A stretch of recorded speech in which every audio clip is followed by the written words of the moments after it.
And with this particular video, I want to talk about Takashi or Takesha 6ix9ine officially signing his death certificate.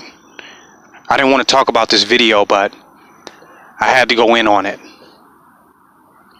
He's officially signed his death certificate, and it's crazy what individuals are willing to do for internet hype, for attention, to stay relevant. It's crazy what they do. And Takesha 6ix9ine or Takashi 6ix9ine is an example of that. He's basically came out and declared war on Chief Keef and the Glow Gang. And he's really trying to claim New Jersey. Some niggas fell out of New Jersey or Treyway. And he's trying to put this gang or this group of individuals against Chief Keef.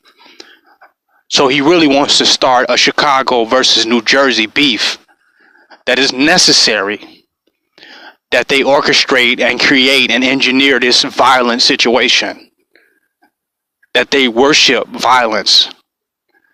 They can't live without violence. They are adrenaline junkies, and they are negative energy vampires. And this is an example. But he has officially signed his death certificate,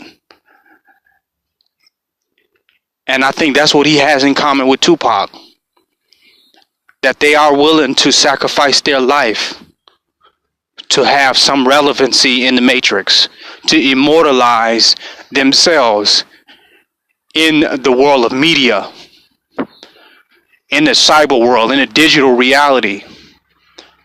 They want to immortalize themselves, so they're willing to die. And it doesn't matter.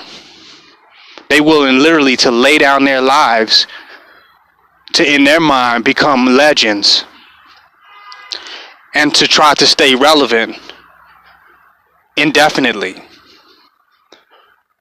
But this Hispanic here, he didn't sign his death certificate.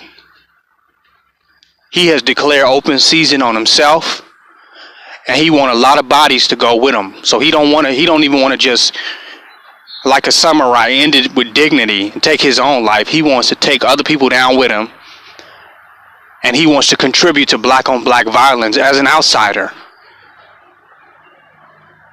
Because now it's a narrative where a lot of black people are willing to get involved in this, because it seems like it's hip hop and it's about drill music, and it just seems like, you know, that's what it's about, and that's kind of universal. That's not dealing with nationality or color. But what you have here is an infiltrator and a culture vulture that's now influencing violence within the black community.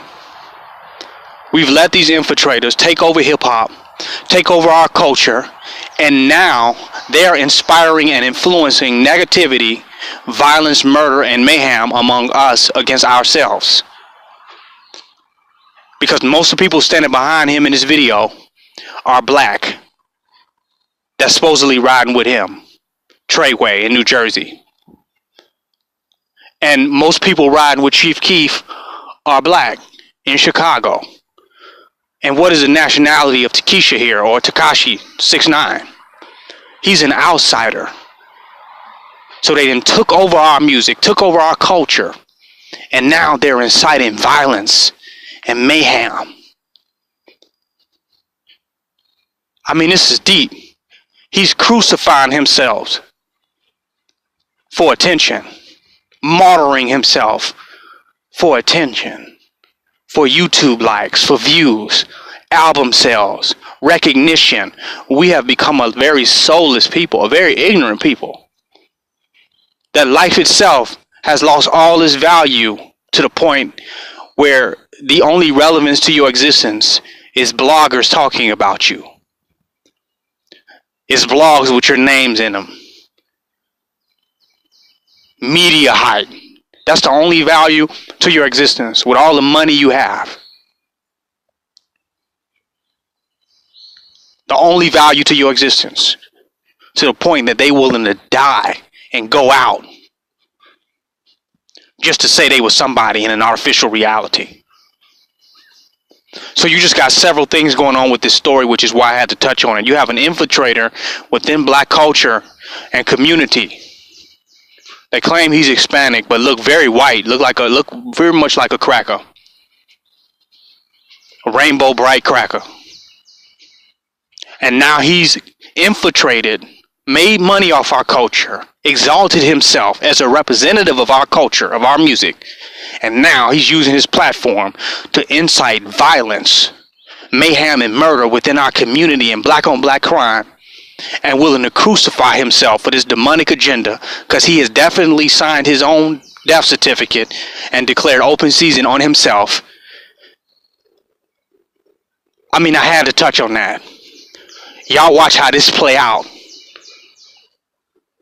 We should have learned from Tupac and Biggie. We should have learned from the East Coast and West Coast beef. We should have learned from that and became more conscious and more aware and learned from the past. But no, we crave the hype. We crave that violence. We crave that type of sensationalism. We have become a very vampiric world, a very vampiric human beings that ultimately feed off of our blood. We feed off our own bloodshed. And the Illuminati that we fear, we are worse than that Illuminati, because we have nothing to gain but a thrilling moment from the destruction of individuals and society right in front of our faces. It's King Noble Black Supremacy, signing out.